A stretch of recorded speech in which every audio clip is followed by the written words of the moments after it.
And someone's probably gonna get upset with me that I'm about to spill this secret. This is your ultimate South Korea guide. If you're coming here to South Korea anytime soon, I'm going to answer the most frequently asked questions I get over in my Instagram direct messages / YouTube comments, and I'm going to point you in the direction of other videos that I think might be helpful and answer some more commonly asked questions. So let's get right into it. So many questions about what to pack when you're coming here to Korea that I went ahead and I made an Amazon idea list of all of the things that I myself always buy and bring with me to Korea because they're either impossible to find here or like almost impossible to find here, extremely expensive, or you have to have like an online account in order to buy them like off of Coupang or off of Amazon. But if you're a tourist, you can't even do that. And so I went ahead and I listed everything that I myself buy and bring with me to Korea. I'll link that down below. Does Google Maps work? And then somebody else asked me, I've been trying to use something called Naver Maps, but I have been struggling. What should I do? I've told you guys before that Google Maps does not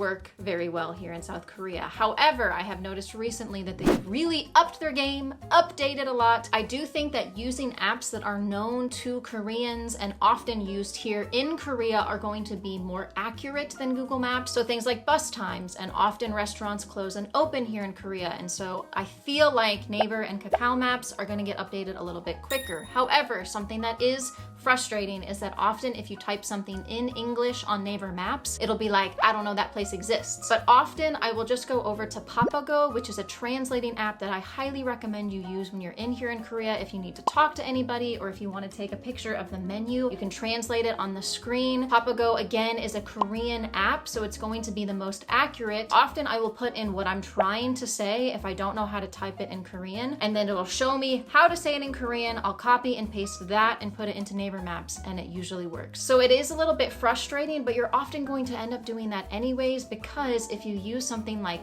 Kakao taxi, and that leads well into my next question, is what should I do for taxis? And someone's probably gonna get upset with me that I'm about to spill this secret. Kakao taxi is gonna be the quickest way most of the time for you to get a taxi because it's the Korean taxi system. I really recommend you watch my video that I'll link up there about Kakao taxi because it's so important that you know how to take taxis well. Uber does exist here in Korea. I think every time I've called an Uber, I've had to wait like 2 to 4 times longer for my taxi to arrive. However, and this is the biggest update, there will be times, especially late at night, when let's say the subway stops running or the buses stop running, or you're just trying to get a ride because you went out and you had yourself a good time and you're just trying to get home. Uber at those random hours always works. I couldn't use Kakao, but then I used Uber and it worked. Every other time of day, Uber takes forever, or maybe there isn't an Uber, but at those hours, Uber is ready to go. Make sure that you're just getting the translated version or the like authentic Korean Hangul way to type something, because in taxi apps as well, often it won't recognize your address if you're typing it in English. If you're finding this video helpful, go ahead and leave a like and a comment. It does mean the world to me and it helps my channel grow. Thank you so much. Let's keep going. A lot of people ask me, how can I get from the airport to, and they, name the location that they're going to. I have a complete airport guide. You guys, this isn't just the airport. This is like what to pack, what to bring, how to leave the airport. There's a lot of really good information in this, so I'll link my airport guide down below. So I really recommend you try that out because what my answer is dependent on where you're going. However, overall consensus, I don't really recommend you take like a bus from Incheon or a taxi from Incheon to your location because it's gonna be super expensive or it's gonna take a really long time because of traffic. It's faster just to take the subway, so take the subway to Seoul and then go other places. A lot of you ask me where I should go, and that could be like restaurants, where should you stay for an Airbnb? If you're asking about where to stay, I definitely would check out this video because it explains all of the different areas that I would recommend that you stay in Seoul. I have categories that list out what are the pros and cons of each area, so I definitely recommend checking out this video. As far as where to go in Korea and what to do in Korea, if you haven't checked out my vlogs, I always make my vlogs informative and helpful. So I'm either showing you places you should go, or as I vlog, I show you recommendations, like when you go into the convenience store and you buy the iced coffee that's in the cup with the ice, you gotta make sure to get your straw, stuff like that. So I would definitely recommend checking out my vlogs if you wanna have a little bit more fun with me, but also they are informative as well. And I'm starting a new series that's all about kind of like hidden cities here in Korea, places that you didn't think that you should visit, but you should definitely visit, like this place. It's so pretty, right? It's beautiful. However, vlogs take a really long time for me to make, so on Instagram I post way more often, almost daily. Places to go, things to do, my favorite places, so I would definitely follow me over on Instagram. And another recommendation is Tracy actually has a lot of tours that you can go on, so if you're kind of stuck, you can go through Tracy's website and see all the different tours that they have. And Airbnb has the same thing, where Airbnb has these experiences. So if you're kind of stuck, you don't really know where to go, what to do, I would definitely check out those two sources. A lot of people ask me things like, how much money should I bring? How much would it cost to stay certain places? And it's so dependent on if it's off season or not. If you're coming in the summer, it's gonna be so expensive to stay literally anywhere. Whereas right now it's getting towards off season, and I just stayed in Busan in a really, really nice Airbnb. My friend and I split it. It was $40 US total. And it was a beautiful Airbnb on the beach. So if you come in off season, you can definitely stretch your money a lot longer.